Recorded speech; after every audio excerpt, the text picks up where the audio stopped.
दोस्तों स्वागत है आपका बिहार न्यूज में। दोस्तों मैं हूं फिरदौस गनी और आप देख रहे हैं केडीबी लाइव। दोस्तों आज हो चुका है 15 अक्टूबर 2021। तो आज की बिहार की टॉप न्यूज लेकर आए हैं आपके लिए। दोस्तों वीडियो स्टार्ट करने से पहले आपसे रिक्वेस्ट है, अगर आप नए आए इस चैनल पर तो फिर इस चैनल को सब्सक्राइब करके बेल आइकन भी प्रेस कर दीजिए और साथ में वीडियो को लाइक कर दीजिए, अपने दोस्तों के साथ शेयर भी कीजिए।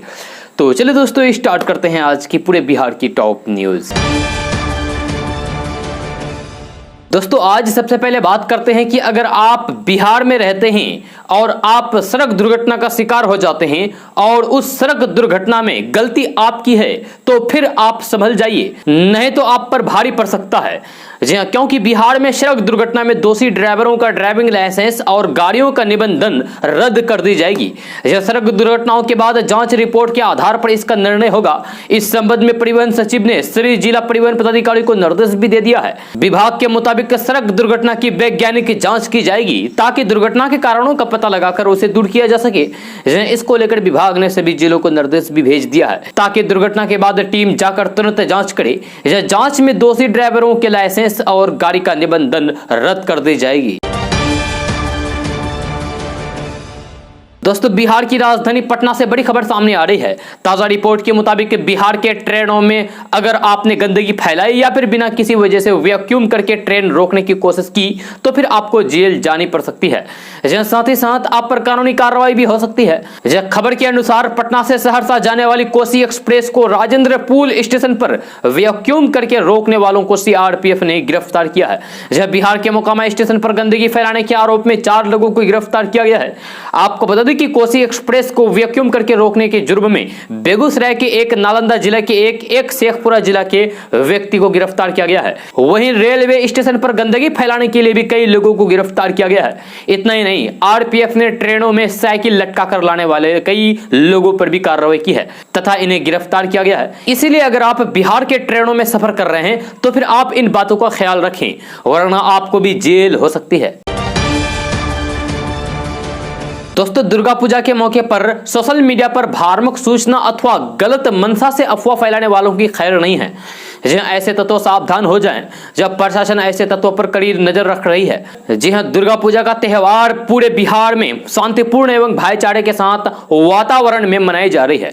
दुर्गा पूजा में सांप्रदायिक सौहार्द बिगाड़ने वाले असामाजिक तत्वों पर कठोर कार्रवाई करने की चेतावनी दी गई है। सोशल मीडिया के विभिन्न प्लेटफॉर्म जैसे फेसबुक पेज, यूट्यूब चैनल, विभिन्न पोर्टल तथा अन्य वेब न्यूज पर सतत निगरानी रखी जा रही है। आपत्तिजनक वीडियो या फिर ऑडियो वायरल करने वाले सामाजिक तत्वों के विरुद्ध प्राथमिकी दर्ज करते हुए जेल भेजे जाने की तैयारी है। जिला साइबर सेल एवं सूचना एवं जनसंपर्क विभाग की टीम 24 घंटे सोशल मीडिया पर पैनी नजर बनाए हुए हैं।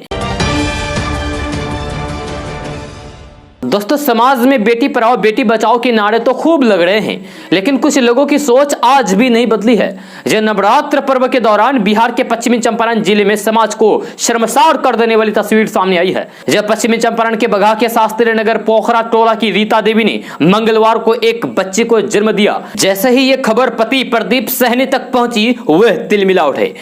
उसने मां और नवजात को घर लाने से साफ इनकार कर दिया। जब महिला काफी देर तक पति के इंतजार में अस्पताल में ही बैठी रही, लेकिन वह नहीं आया। जब आसपास के लोग प्रदीप को समझाने गए तो वह आत्महत्या करने गांव के तालाब में कूद गया।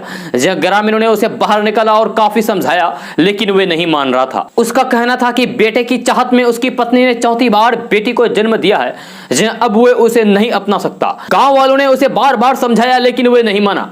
मां के साथ अस्पताल पहुंचे प्रदीप को देखकर उसकी पत्नी गीता को लगा कि फूल सी बेटी को देखकर उसके पति का सारा गुस्सा ठंडा हो जाएगा, लेकिन यहां भी प्रदीप हंगामा करने लगा और बेटी को घर ले जाने से साफ मना कर दिया। यही नहीं, प्रदीप के साथ साथ उसकी मां ने भी पोती को अपनाने से इनकार कर दिया। इस दौरान बच्चे की मां रीता देवी फूट फूट कर रोने लगी थी। लेकिन किसी का दिल नहीं पसीदा। हालांकि घंटों तक ड्रामा करने और अस्पताल प्रबंधक की कराई के बाद महिला के सास बुधवार की दोपहर उसे और उसकी बेटी को अपने साथ ले गई। वहीं बच्चे की मां अभी भी डरी सहमी हुई है। दोस्तों इस साल छठ पूजा का आरंभ 8 नवंबर से होगा। यह महापर्व दीपावली के 6 दिन बाद कार्तिक महीने की छठी के दिन मनाया जाता है। इस पर्व की अवधि 4 दिन तक होती है और नहाय खाए से शुरू होने वाला ये पर्व चौथा दिन खत्म हो जाता है। इस दौरान महिलाएं 36 घंटे निर्जला व्रत रखती है। हालांकि व्रत रखना या फिर ना रखना व्यक्तिगत चुनाव पर आधारित होता है। यह महापर्व पूर्वी उत्तर प्रदेश, बिहार और झारखंड का मुख्य पर्व है। इसे बिहार का विशेष त्योहार क्यों कहते हैं, आइए आपको थोड़ी सी बातें बताते हैं। इस पर्व की शुरुआत बिहार के भागलपुर से हुई थी, क्योंकि भागलपुर के राजा अंगराज कर्ण इस पर्व की शुरुआत की थी। उन्होंने सबसे पहले पूजा पाठ करना शुरू किया। राजा कर्ण को देखते हुए उसकी प्रजा ने भी पूजा पाठ करना शुरू कर दिया, जिसके बाद यह पर्व बिहार के भागलपुर के राजा कर्ण से होते हुए पूरे बिहार में फैल गई। उसके बाद पूरे पूर्वांचल में भी फैल गई, यहां तक कि अभी पूरे बिहार, झारखंड, उत्तर प्रदेश और कई सारे प्रदेशों में मनाया जाता है, जो वह भी धूमधाम के साथ मनाया जाता है।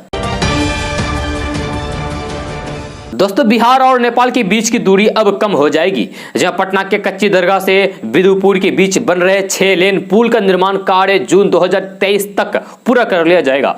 केबल पर टिका हुआ ये देश का सबसे लंबा पुल है। पथ निर्माण मंत्री नितिन नवीन ने इस निर्माणाधीन पुल का निरीक्षण किया है। दोस्तों दुर्गा पूजा के बाद प्रतिमाओं के विसर्जन का दौर शुरू होगा, लेकिन मूर्ति विसर्जन अधिनियम 2021 के प्राविधान का उल्लंघन करने वाली पूजा समितियों को इस बार 10,000 रुपए जुर्माना भरना पड़ेगा। जल प्रदूषण नियंत्रण के लिए लागू किए गए इस अधिनियम की धारा 11 के तहत जुर्माना लगाया जाएगा। प्रदूषण नियंत्रण के लिए लागू नए अधिनियम के तहत पटना नगर निगम को तालाब का निर्माण करना है।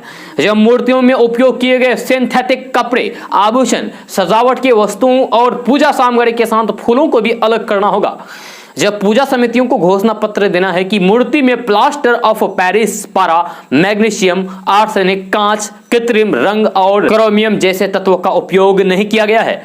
विसर्जन स्थल पर प्रतिमा से अलग की गई सामग्री को जलाना पूरी तरीके से प्रतिबंध कर दिया गया है। नगर निगम को जिम्मेदारी दी गई है कि प्रतिमा विसर्जन के बाद जमा ठोस अपशिष्ट जैसे पुआल, लकड़ी, कील और जूट जैसे सामग्री को एकत्र करके कचरा प्रबंधन स्थल ले जाएगा। इसके लिए 48 घंटे का समय निगम को दिया जाएगा। नियमावली में मूर्ति विसर्जन करने वाली पूजा समिति पर शुल्क लगाने का अधिकार नगर निगम और नगर निकायों को होगा। मूर्ति विसर्जन वाले स्थल की 3 बार पानी की गुणवत्ता जांच होगी। जब पहली बार तालाब का निर्माण करने के बाद दूसरी बार मूर्ति विसर्जन के दौरान, विसर्जन के बाद पानी की जांच करके रिपोर्ट प्रदूषण नियंत्रण परिषद की वेबसाइट पर अपलोड करना है। दोस्तों बिहार के 20 जिलों में 100 साल बाद जमीन सर्वे का काम चल रहा है। ये लोग अपने अपने जमीन का डिटेल्स सर्वे अधिकारी के पास जमा करके सर्वे का काम पूरा कर रहे हैं। जिन लोगों के पास जमीन का कागजात नहीं है, उन्हें सर्वे में थोड़ी दिक्कतें भी हो रही है। हालांकि लोगों के मन में सबसे बड़ा सवाल यह है कि इस जमीन सर्वे से उन्हें क्या फायदा होगा। अभी इसी विषय में जानने की कोशिश करेंगे कि जमीन सर्वे में से बिहार को कौन कौन से फायदे होंगे तथा इससे लोगों को क्या हासिल होगा। तो सबसे पहले आपको बता दें कि जमीन सर्वे के दौरान बिहार के जमीन का नया खतियान बनाया जाएगा, जो जीवित रैयत के नाम से होगा। हर खतियान की 4 कॉपी बनेगी, जिसमें से 1 कॉपी रैयत को, दूसरा अंचलाधिकारी को, तीसरा जिलाधिकारी और चौथा भू अभिलेख विभाग के निदेशालय के पास सुरक्षित जमा रहेगा। जमीन की खरीद बिक्री होने पर खतियान भी अपडेट होता रहेगा। जब वर्तमान में जमीन की बिक्री होने पर खतियान अपडेट नहीं होता है। जमीन सर्वे के दौरान जमीन का नया मानचित्र भी तैयार किया जाएगा। सर्वे के बाद जमीन की खतियान की हार्ड कॉपी और डिजिटल कॉपी भी तैयार होगी। जमीन सर्वे के बाद लोग एक क्लिक पर ऑनलाइन के द्वारा जमीन का रिकॉर्ड देख सकेंगे। दोस्तों बिहार राज्य में अगर पिछड़े जिलों की बात आती है तो उसमें सबसे पहला किशनगंज जिला का नाम आता है। आखिर क्यों इतना पिछड़ा है किशनगंज जिला, ये सवाल है। क्या इसमें उन भोले भाले जनता का दोष है जो वोट देकर अपने रहनुमाई करने वाले नेता को चुनते हैं, या फिर यहाँ के विधायक या सांसद जो विधानसभा और संसद में क्षेत्र और जनता की समस्याओं का सही तरीके से रहनुमाई नहीं कर पाते हैं? ये भी एक सवाल है। जहाँ किशनगंज जिले के सांसद हो या फिर विधायक, वे खुद बराबरी सरकारी सेवाओं का लाभ लेते हैं, लेकिन जनता को सरकारी सेवा का लाभ नहीं दिला पाते हैं। जब मामला किशनगंज जिले के टेरागाछ प्रखंड की हवाकोल पंचायत का है, जहां वार्ड नंबर 3 में रतवा नदी में पुल के अभाव के कारण लोगों का आवागमन बाधित रहता है। जब नदी में पानी रहता है तो फिर लोग जान हथेली पर रख करके नाव से नदी पार करके किसी भी तरीके से रोजमर्रा के काम करते हैं। अब पानी कम हो गया है, नाव तो चल ही नहीं सकती। ऐसे में सवाल उठता है कि अब लोग आवाजाही करेंगे तो करेंगे कैसे। यहां जरूरत थी किसी भी स्थानीय नेता, विधायक, संसद या फिर जिला प्रशासन को कोई विकल्प व्यवस्था करने की, ताकि लोग किसी तरीके से आवाजाही कर सके। लेकिन ना जिला प्रशासन और ना ही विधायक या फिर सांसद ने इस गांव के लोगों की समस्याओं का सुध लिया है। जब मगर कहते हैं ना कि हिम्मत मर्दा तो फिर मदद खुदा। जहां अंत में गांव के लोगों ने बांस के सहारे और श्रमदान करके चचरी पुल बना डाला, जहां ताकि लोग आवाजाही कर सके। जहां इसमें दिलचस्प बात यह है कि यह चचरी पुल लोगों ने अपने ही गांव से चंदा करके बनाया है। इसमें जिला प्रशासन, स्थानीय विधायक या फिर सांसद का कोई भी सहयोग योगदान नहीं है, और गांव के गरीब लोग चंदा इकट्ठा करके जो ये चचरी पुल का निर्माण किए हैं, ये यहाँ के स्थानीय विधायक और सांसद के मुंह पर करारा तमाचा है, जो सिर्फ वोट के लिए जनता के सामने खोखले दावे करते हैं, हवाबाजी करते हैं। जरूरत है सरकार को इस क्षेत्र में विशेष तौर पर काम करने की, ताकि ऐसे पिछड़े इलाकों का विकास हो सके। दोस्तों, आरजेडी सुप्रीमो लालू प्रसाद यादव बहुत जल्द बिहार आने वाले हैं। जहां बिहार की 2 विधानसभा सीटों पर उपचुनाव होना है और उन्हें आरजेडी के लिए चुनाव प्रचार करना है। ऐसे में बिहार आने से पहले लालू प्रसाद यादव के चेहरे पर इन दिनों खुशी देखी गई है। जी हां, तेज प्रताप यादव ने अपने ट्विटर हैंडल पर तस्वीर शेयर की है, जो आपके मोबाइल स्क्रीन पर तस्वीर दिख रही है। यही तस्वीर तेज प्रताप यादव ने लालू प्रसाद यादव की शेयर की है। तस्वीर में लालू प्रसाद यादव काला चश्मा लगाकर अपने नाती के साथ मस्ती करते दिख रहे हैं। यह तस्वीर को शेयर करते हुए तेज प्रताप यादव ने एक लाइन भी लिखी है, जिसमें लिखा है कि मेरे पिता जैसा मुख्यमंत्री कोई नहीं हो सकता। दोस्तों, बीएसईबी ने 12वीं की सेंट अप या फिर प्री बोर्ड परीक्षा कराने के निर्देश सभी स्कूलों को कुछ दिन पहले दिए थे। इसको लेकर तारीखें निश्चित हो गई है और बाकी तैयारियां भी जोरों पर है। जब बोर्ड ने सभी स्कूलों को निर्देश दिया है कि वे अपनी सुविधा अनुसार 19 अक्टूबर से 7 नवंबर के मध्य सेट अप परीक्षा आयोजित कर सके। इसको लेकर बिहार बोर्ड की आधिकारिक वेबसाइट पर नोटिस देख सकते हैं, और ये वेबसाइट है biharboardonline.bihar.gov.in। यह सेटअप परीक्षा या फिर प्री बोर्ड परीक्षा को इस साल 12वीं के स्टूडेंट के लिए कंपलसरी कर दिया गया है। जो स्टूडेंट इस साल सेटअप परीक्षा नहीं देंगे, उनके लिए मुख्य परीक्षा में समस्या खड़ी हो सकती है। उन्हें मुख्य परीक्षा तभी देने दी जाएगी जब वो सेटअप परीक्षा देंगे। इस परीक्षा को देने वाले स्टूडेंट को ही बोर्ड परीक्षा का एडमिट कार्ड दिया जाएगा। दोस्तों, वीर सावरकर के पोते रंजीत सावरकर ने महात्मा गांधी को लेकर बड़ा बयान दिया है। जहां रंजीत सावरकर ने कहा है कि मैं महात्मा गांधी को राष्ट्रपिता नहीं मानता। उन्होंने कहा है कि भारत जैसे देश में केवल एक राष्ट्रपिता नहीं हो सकता। उन्होंने कहा है कि हजारों ऐसे लोगों को भुला दिया गया है जिन्होंने देश के लिए बड़े बड़े बलिदान दिए हैं। आपको बता दें कि रंजीत सावरकर ने AIMIM के अध्यक्ष असदुद्दीन ओवैसी के उस बयान पर पलटवार किया है जिसमें उन्होंने सावरकर को लेकर टिप्पणी की थी।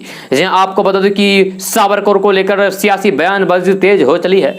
जहां आरएसएस प्रमुख मोहन भागवत, रक्षा मंत्री राजनाथ सिंह ने मंगलवार को एक बयान में कहा था कि सावरकर को बदनाम करने के लिए देश की आजादी के बाद से ही एक मुहिम चलाई जा रही है। इस पर AIMIM प्रमुख असदुद्दीन ओवैसी ने निशाना साधा। उन्होंने कहा कि इतिहास को तोड़ मरोड़ कर पेश किया जा रहा है। अगर ऐसा ही चलता रहा तो फिर वह दिन दूर नहीं जब महात्मा गांधी की बजाय सावरकर को ही राष्ट्रपिता बना दिया जाएगा। जहां ओवैसी यही नहीं रुके थे, उन्होंने आगे यह भी कहा कि सावरकर ने अपनी रिहाई के लिए अंग्रेजों को माफीनामे की चिट्ठी लिखी थी। दोस्तों, इस फेस्टिवल सीजन में महंगाई की मार ने त्योहारों के रौनक को फीका कर दिया है।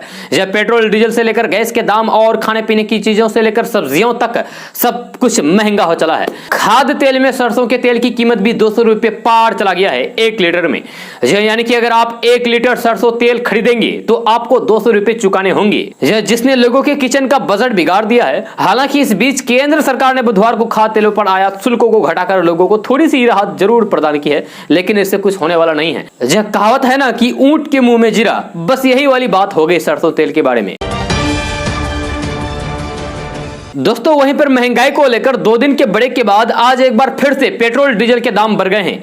इससे पहले बुधवार और मंगलवार को तेल की कीमतें स्थिर रही थी। आज बिहार में पेट्रोल और डीजल दोनों के दाम 35-35 पैसे प्रति लीटर की बढ़ोतरी दर्ज की गई है। दाम बढ़ने के बाद आज बिहार में पेट्रोल का दाम 110 रुपए 38 पैसे प्रति लीटर है, जबकि डीजल की कीमत 102 रुपए और कुछ पैसे प्रति लीटर बिक रहा है। जब मुंबई में पेट्रोल की कीमत 110 रुपए 75 पैसे प्रति लीटर है, तो डीजल की कीमत 101 रुपए 40 पैसे प्रति लीटर के हिसाब से मिल रहा है। अगर पटना की बात करें तो यहां पेट्रोल 108 रुपए 4 पैसे प्रति लीटर, जबकि डीजल 100 रुपए 7 पैसे प्रति लीटर मिल रहा है। बिहार के अंदर पेट्रोल डीजल सबसे ज्यादा महंगा सीमांचल में मिल रहा है। सीमांचल में पेट्रोल 110 रुपए से ऊपर बिक रहा है प्रति लीटर के हिसाब से, वही डीजल 102 रुपए से ऊपर बिक रहा है। दोस्तों बिहार के पटना, भागलपुर, गोपालगंज, नालंदा, पूर्णिया, मधुबनी सहित किसी भी जिले में जमीन की खरीद कर रहे हैं तो फिर आपको चेक से भुगतान करना होगा। अगर खरीदार ने चेक से भुगतान नहीं किया तो फिर जमीन बेचने वालों को आयकर टैक्स भरना होगा। एक ताजा रिपोर्ट के अनुसार बिहार में जमीन रजिस्ट्री के दौरान जमीन खरीदारी के लिए चेक से पैसों का भुगतान अनिवार्य होगा। वहीं इसके लिए खरीदार को पैन और आधार कार्ड भी जरूरी होगा। इसका पालन सभी को अनिवार्य रूप से करना ही होगा। आपको बता दें कि बिहार में किसी भी जमीन की सरकारी कीमत 1 करोड़ रुपए है और उसे 80 लाख में खरीदा गया है तो फिर बचे हुए 20 लाख पर खरीदार को आयकर देना होगा, यानी कि टैक्स देना होगा। आयकर विभाग ने काला धन को रोकने के लिए ये नियम कानून बनाए हैं। इससे पहले काला धन रखने वाले लोग नगद भुगतान करके करोड़ों की जमीन खरीदते थे और उसका कोई भी लेखा जोखा नहीं रहता था। इसी को देखते हुए आयकर विभाग ने आदेश दिया है कि 20,000 या फिर उससे ऊपर की जमीन के लिए चेक अनिवार्य रूप से होगा। तो आपसे सवाल यह है कि आयकर विभाग ने जो ये नियम कानून बनाया है इसमें वे कितना सफल होंगे, यानी कि क्या ये नियम बिहार में सफल हो पाएंगे? आप नीचे कमेंट बॉक्स में कमेंट करके जरूर बताइए।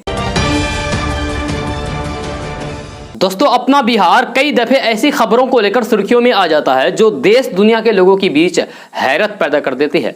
जहां ऐसा ही मामला सहरसा जिले से सामने आया है। यहां एक दुकानदार को अपराधियों ने केवल इसलिए गोली मार दी क्योंकि उसने उधार में गुटखा नहीं दिया। जहां घटना सहरसा के बनगांव थाना इलाके के बरियाही बाजार की है। जिस दुकानदार को गोली मारी गई है उसकी स्थिति गंभीर है और फिलहाल अस्पताल में उसका इलाज चल रहा है। जहां अपराधियों ने दुकानदार को गोली मार दी है उसका नाम दिनेश केसरी है। घटना के बारे में पूरी जानकारी के मुताबिक कुछ आपराधिक किस्म के लोग उसकी दुकान में घुस आए और उधार में गुटखा और अन्य सामान मांगे। उधार नहीं देने पर अपराधियों ने दुकानदार के साथ मारपीट शुरू कर दी। दुकानदार दिनेश केसरी और उसके बेटे चीकू ने अपराधियों का विरोध किया तो फिर दिनेश को अपराधियों ने गोली मारकर घायल कर दिया। इस पूरी घटना के दौरान अपराधियों ने 10 से 12 राउंड गोली चलाई। इस पूरे बवाल को लेकर काफी देर तक बरियारी बाजार में अफरा तफरी मची रही। दोस्तों 30 अक्टूबर को बिहार के तारापुर और कुशेश्वर स्थान विधानसभा सीटों पर होने वाले उपचुनाव में जीत के लिए सभी दलों ने पूरी ताकत लगा दी है। जब दोनों सीटों पर कांग्रेस की मौजूदगी ने मुकाबले को दिलचस्प बना दिया है। तारापुर और कुशेश्वर स्थान में पिछले 3 चुनाव में जदयू यहां से काफी मतों के अंतर से जीतता रहा है। कुशेश्वर स्थान के लिए जदयू ने 3 दर्जन से अधिक नेताओं को जिम्मेवारी सौंपी है। जब कुशेश्वर स्थान में मंत्री, सांसद, विधायक और पूर्व सांसद और विधायक कैंप कर रहे हैं। स्वयं मुख्यमंत्री नीतीश कुमार भी 25 और 26 अक्टूबर को चुनावी सभा को संबोधित कर सकते हैं। स्थानीय स्तर पर इसकी तैयारियां जोरों पर चल रही है। 27 अक्टूबर को चुनावी प्रचार का अंतिम दिन है। इसी प्रकार तारापुर के लिए भी जदयू ने दर्जनों नेताओं की टीम बनाकर उन्हें कैंप करने को कहा है। आरजेडी ने भी दोनों सीटों पर विधायकों के अलावा पूर्व प्रत्याशियों की भी पार्टी उम्मीदवारों के पक्ष में जनसंपर्क के लिए ड्यूटी लगाई है। दोस्तों बिहार की राजधानी पटना से एक बड़ी खबर सामने आ रही है। ताजा रिपोर्ट के मुताबिक पटना जिले के पुनपुन में एक ही परिवार के 3 लोगों को कोरोना पॉजिटिव मिले हैं, जिससे पुनपुन में हरकंप मच गया है तथा लोग डरा हुआ महसूस कर रहे हैं। खबर के अनुसार पुनपुन के एक मरीज सर्दी, खांसी और बुखार की जांच कराने के लिए पटना के निजी अस्पताल में गए थे। इलाज से पहले डॉक्टर ने उन्हें कोविड जांच कराने की सलाह दी। इसके बाद इनकी रिपोर्ट कोरोना पॉजिटिव पाई गई। इसके बाद डॉक्टरों ने उनके माता पिता की भी कोरोना जांच करवाई, जिसमें सभी के सभी कोरोना संक्रमित पाए गए। हालांकि इसकी सेहत सामान्य है। आपको बता दें कि उनको दवा देते हुए डॉक्टरों की निगरानी में रखा गया है। दोस्तों भारतीय अर्थव्यवस्था कोरोना संकट से उभर रही है। ये बात हम नहीं बल्कि world bank president David Malpass ने बुधवार को कही है। डेविड मालपास ने कहा है कि भारतीय अर्थव्यवस्था पर कोरोना का काफी प्रभाव पड़ा था, असर पड़ा था, लेकिन अब ये उभर रही है और वर्ल्ड बैंक इसका स्वागत करता है। डेविड मालपास ने यह भी कहा है कि भारत औपचारिक क्षेत्र की अर्थव्यवस्था में अधिक लोगों को एकत्रित करने और फिर लोगों की कमाई बढ़ाने की बड़ी चुनौतियों का सामना कर रहा है। हालांकि भारत ने कुछ प्रगति की है, ये पर्याप्त नहीं है। दोस्तों पूर्व प्रधानमंत्री मनमोहन सिंह को स्वास्थ्य खराब होने के बाद बुधवार शाम को नई दिल्ली के अखिल भारतीय आयुर्विज्ञान संस्थान यानी कि एम्स में भर्ती कराया गया था। वहीं एम्स की तरफ से पूर्व प्रधानमंत्री मनमोहन सिंह की हेल्थ अपडेट को लेकर बयान जारी किया गया है। एम्स की तरफ से बताया गया है कि पूर्व प्रधानमंत्री को बुखार की जांच के लिए एडमिट कराया गया है और उनकी हालात स्थिर है। एम्स के मुताबिक वे डॉक्टरों की निगरानी में है। दोस्तों, एयर इंडिया की बिक्री के साथ ही पिछले 17 साल में पहली बार किसी सरकारी कंपनी का सफल निजीकरण हुआ है। इसके पहले साल 2003 से 4 में अटल बिहारी वाजपेयी के नेतृत्व वाली एनडीए सरकार निजीकरण में सफल हुई थी। इससे इस बात की संभावना बढ़ी है कि सरकार अब अपने निजीकरण और विनिवेश लक्ष्य पर तेजी से आगे बढ़ेगी। इस वित्तीय वर्ष 2021-22 में यानी कि मार्च 2022 तक मोदी सरकार की योजना आधा दर्जन से ज्यादा कंपनियों के निजीकरण या फिर विनिवेश की है।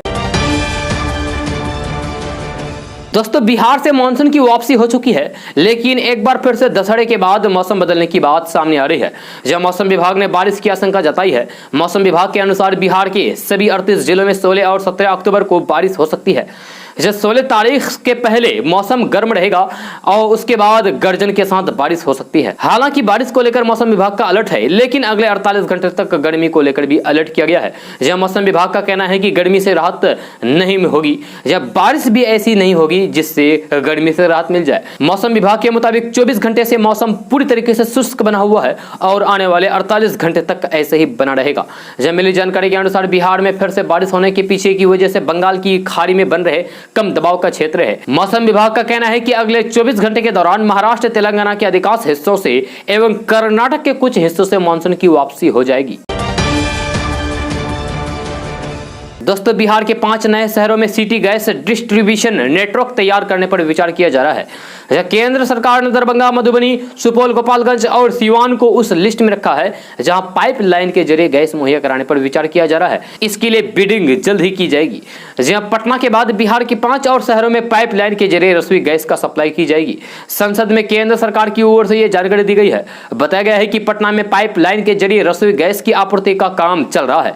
5 नए शहरों को भी गैस पाइपलाइन योजना में शामिल किया गया है। इनमें दरभंगा, मधुबनी, सुपौल, गोपालगंज और सीवान जिला शामिल है। दोस्तों, राजधानी दिल्ली में एक बार फिर से एयर क्वालिटी खराब होनी शुरू हो गई है। दरअसल दिल्ली और आसपास के क्षेत्र में बढ़ते वायु प्रदूषण के बीच पंजाब में किसानों ने पराली जलाना फिर से शुरू कर दिया है। बठिंडा से पराली जलाए जाने की खबर सामने आई है। इस पर किसानों का कहना है कि उन्हें अब तक 50% सब्सिडी नहीं मिली है। ऐसे में उनके पास पराली जलाने के अलावा कोई भी रास्ता नहीं है। दोस्तों, बिहार में अब जमीन खरीदारों को म्यूटेशन यानी कि दाखिल खारिज के जारी पचड़े से मुक्ति मिल जाएगी और रजिस्ट्री के साथ ही खुद और बखुद म्यूटेशन की प्रक्रिया भी शुरू हो जाएगी। और इसके लिए अब जमीन का मालिक को ऑनलाइन या फिर ऑफलाइन आवेदन करने की जरूरत नहीं होगी। जमीन की रजिस्ट्री हुई नहीं कि पूरा रिकॉर्ड खुद बखुद अंचल अधिकारी के पास चला जाएगा। लेकिन अभी यह सुविधा उन्हीं खरीदारों को मिलेगी जो जमाबंदीदार से खरीदेंगे। किसी दूसरे यानी कि किसी ऐसे वारिस से जमीन को खरीदेंगे जिनके नाम म्यूटेशन नहीं है तो पुरानी व्यवस्था से ही आवेदन करना होगा। अब इस नई व्यवस्था के लिए अंचल कार्यालय को निबंधन कार्यालय से जोड़ दिया गया है। जहां और दोनों विभागों ने पूरी तैयारी कर ली है। सॉफ्टवेयर भी तैयार हो गया है। दोस्तों, नेशनल कॉन्फ्रेंस के अध्यक्ष फारूक अब्दुल्ला ने बुधवार को कहा कि कश्मीर कभी पाकिस्तान का हिस्सा नहीं बनेगा क्योंकि हम भारत का हिस्सा हैं और रहेंगे, भले ही मुझे गोली मार दिया जाए। आपको बता दें कि सरकारी स्कूल के प्राचार्य सुपिंदर कौर को श्रद्धांजलि देने के लिए यहां एक गुरुद्वारे में आयोजित शोक सभा को संबोधित करते हुए फारूक अब्दुल्ला ने कहा कि कश्मीर के लोगों को साहसी बनना पड़ेगा और मिलकर हथियारों से लड़ना होगा। श्रीनगर से लोकसभा सदस्य फारूक अब्दुल्ला ने कहा है कि हमें इन जानवरों से लड़ना होगा। कश्मीर कभी भी पाकिस्तान नहीं बनेगा, याद रखना। हम भारत का हिस्सा हैं और हम भारत का हिस्सा आगे भी रहेंगे, हमेशा रहेंगे, चाहे जो हो जाए। दोस्तों, पटना सहित देश भर के एसबीआई बैंक में 2056 पदों पर भर्ती चल रही है। अगर आपने अभी तक आवेदन नहीं किया है तो फिर आप ऑनलाइन के द्वारा आवेदन प्रक्रिया को जल्द से जल्द पूरा करें क्योंकि ऑनलाइन आवेदन की अंतिम तिथि नजदीक आ गई है। जब भारतीय स्टेट बैंक यानी कि एसबीआई ने पीओ पदों पर भर्ती को लेकर ऑनलाइन के द्वारा आवेदन मांगे हैं। भर्ती नोटिफिकेशन के अनुसार किसी भी मान्यता प्राप्त संस्थान से स्नातक पास व्यक्ति ऑनलाइन के द्वारा आवेदन कर सकते हैं। इन पदों पर आवेदन करने के लिए उम्मीदवारों की आयु सीमा 21 से 30 साल के बीच होनी चाहिए। आयु में छूट की जानकारी आप नोटिस से प्राप्त करें। भारतीय स्टेट बैंक के इन पदों पर उम्मीदवारों का चयन मेरिट और एग्जाम के माध्यम से किया जाएगा। इच्छुक उम्मीदवार भारतीय स्टेट बैंक की आधिकारिक वेबसाइट पर जाकर के नोटिस को पढ़ें तथा आवेदन की प्रक्रिया को जल्द से जल्द पूरा करें। आवेदन करने के लिए आप www.sbi.co.in पर जाएं। यहीं से आप आवेदन कर सकते हैं। दोस्तों इस वक्त की सबसे बड़ी गया जिला के डुमरिया से सामने आ रही है, जहां उत्तर प्रदेश के लखीमपुर खीरी कांड पर नक्सलियों ने आक्रोश जाहिर किया है। भाकपा माओवादी ने पोस्टर चपसा करके 17 अक्टूबर को बिहार, झारखंड, उत्तर प्रदेश और छत्तीसगढ़ में बंद का ऐलान किया है। यह सूचना पर पहुंची मेगरा थाना पुलिस पोस्टर साथ लेकर गई। नक्सलियों की इस चेतावनी के बारे में वरिष्ठ पुलिस अधिकारियों को सूचित किया गया है। यह अंदेशा है कि बिहार पुलिस मुख्यालय इस संबंध में अलर्ट जारी करे। यह साथ ही झारखंड, उत्तर प्रदेश और छत्तीसगढ़ सरकार को भी इसकी जानकारी दें। जहां बिहार के गया जिले के डुमरिया प्रखंड के मेगरा कालीदह नदी के पास भाकपा माओवादी ने पोस्टर चपसा करके 17 अक्टूबर को बिहार, झारखंड, उत्तर प्रदेश, छत्तीसगढ़ बंद करने का आह्वान किया है।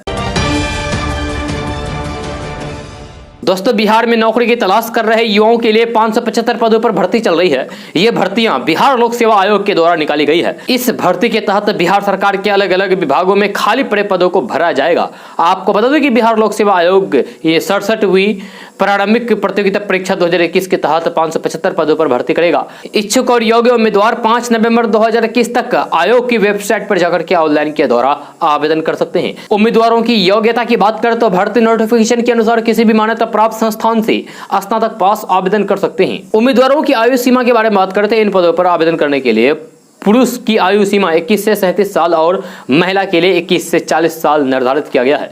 जहां उम्मीदवारों का चयन की बात करें तो इन पदों पर उम्मीदवारों का चयन प्रारंभिक परीक्षा, मुख्य परीक्षा और साक्षात्कार पर आधारित होगा। इसमें अगर आप आवेदन करना चाहते हैं तो आप इसकी वेबसाइट पर जाकर के आवेदन कर सकते हैं और ये वेबसाइट है www.bpsc.bis.nic.in/ के माध्यम से ऑनलाइन के द्वारा आवेदन कर सकते हैं।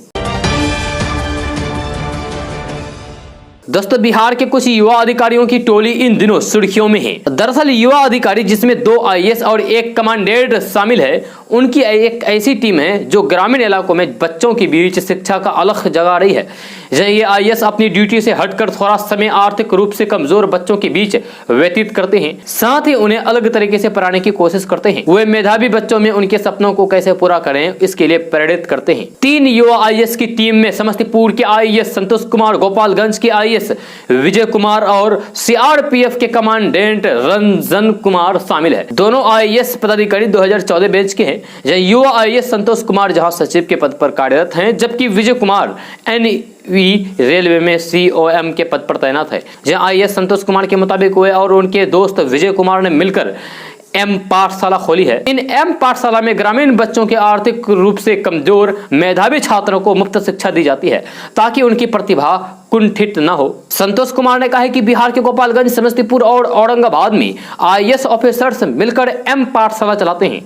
इस पाठशाला में ग्रामीण परिवेश में आर्थिक रूप से कमजोर निर्धन बच्चों का एडमिशन लिया जाता है, साथ ही उन्हें फ्री में शिक्षा दी जाती है और समय समय पर वे खुद पहुंचकर इन बच्चों को पढ़ाई के बेहतर गुण सिखाते हैं। दोस्तों दिल्ली में पकड़े गए दहशतगर्द मोहम्मद अशरफ के बिहार के किशनगंज कनेक्शन की पड़ताल शुरू हो गई है। किशनगंज पुलिस के साथ बिहार की दहशतगर्द निरोधक दस्ता दल यानी कि ATS की टीम भी दहशतगर्द का लोकल नेटवर्क खंगाल रही है। ATS की एक टीम के किशनगंज रवाना होने की भी सूचना है, मगर अधिकारी इस पर कुछ भी कहने से बच रहे हैं। पुलिस मुख्यालय का कहना है कि दहशतगर्द दिल्ली में पकड़ा गया है, केस भी दिल्ली में ही दर्ज हुआ है। ऐसे में बिहार पुलिस की भूमिका जांच में सहयोग करने की होगी। दहशतगर्द के बिहार से जुड़ाव की पड़ताल की जा रही है। ATS को निर्देश दिया गया है कि वह दिल्ली पुलिस के संपर्क में रहें। अगर दिल्ली पुलिस यहां जांच करने आएगी तो फिर ATS उनको हर संभव मदद करेगी। दोस्तों देश में इन दिनों कोरोना वैक्सीनेशन काफी तेजी से चल रहा है। सभी की निगाहें वैक्सीनेशन के नंबरों पर टिकी है। केंद्रीय स्वास्थ्य मंत्रालय ने बुधवार को बताया है कि देश में अब तक कोविड विरोधी टीके की 96 करोड़ से ज्यादा खुराकें लगाई जा चुकी है। केंद्रीय स्वास्थ्य मंत्रालय ने बुधवार को बताया है कि अब तक कोविड वैक्सीनेशन की 96 करोड़ से ज्यादा खुराकें लगाई जा चुकी है, जिनमें से 32 लाख से ज्यादा खुराक बुधवार को ही लगाई गई है। अनुमान लगाया जा रहा है कि इस स्पीड से भारत अगले सप्ताह तक 100 करोड़ से ज्यादा वैक्सीन खुराक के आंकड़े को छू लेगा और ये एक और मील का पत्थर साबित होगा। केंद्र सरकार ने इस मौके के लिए खास तैयारियां की हुई है। आपको बता दूं कि जिस वक्त भारत में 100 करोड़ कोरोना वैक्सीनेशन डोज का आंकड़ा पूरा होगा, उस समय एक साथ सभी रेलवे स्टेशनों, सभी एयरपोर्ट्स, फ्लाइट्स, बस अड्डे, सभी सार्वजनिक जगहों पर एक साथ अनाउंसमेंट होगा। इसके अलावा देश के सभी समुद्र तटों और शिप पर इस खास माइलस्टोन का जश्न मनाया जाएगा। दोस्तों, अपने बयानों से चर्चा में रहने वाले जदयू विधायक गोपाल मंडल इस बार अपने राजद प्रेम को लेकर चर्चा में हैं। जब भागलपुर के गोपालपुर विधानसभा क्षेत्र से विधायक नरेंद्र कुमार नीरज उर्फ गोपाल मंडल ने कहा है कि आरजेडी सुप्रीमो लालू प्रसाद यादव राष्ट्रीय नेता हैं और नेता प्रतिपक्ष तेजस्वी यादव उनके सुयोग्य उत्तराधिकारी हैं। गोपाल मंडल ने कहा है कि लालू प्रसाद यादव के कार्यकाल में बिहार का नाम पूरे देश विदेश में रोशन हुआ था। गरीबों के लिए उन्होंने कई काम किए हैं। गोपाल मंडल ने केवल लालू ही नहीं बल्कि उसके छोटे बेटे और नेता प्रतिपक्ष तेजस्वी यादव की भी कई खूबियां बताई है। उन्होंने कहा है कि छोटे बेटे तेजस्वी यादव में लालू प्रसाद यादव के सभी गुण हैं। वे लगातार बिहार के हित में कार्य कर रहे हैं।